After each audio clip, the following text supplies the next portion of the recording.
Siguradong mapapakain ka ng maraming rice pag ganito ang ulam.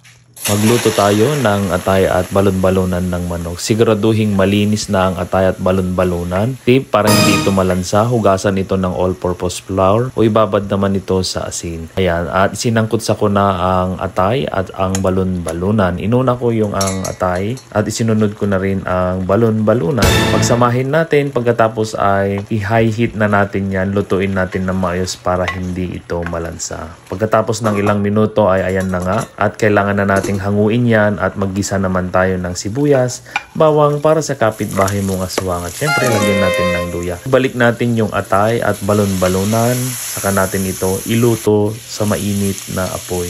Ibalik ang sabaw neto at siya nga pala naglagay na ako dyan ng asukal, ng oyster sauce at ng laurel. Haluin ito ng haluin at siguraduhin high heat na po yan. Maglagay tayo ng suka at ilagay na natin ang ating carrots at sweet bell pepper. Haluin ito at lutuin ng ilang minuto hanggang sa ito ay mag-dry. Ayan na nga at pagkatapos ng ilang minuto, tikman ang lasa at i-adjust na kung kinakailangan. Kain na!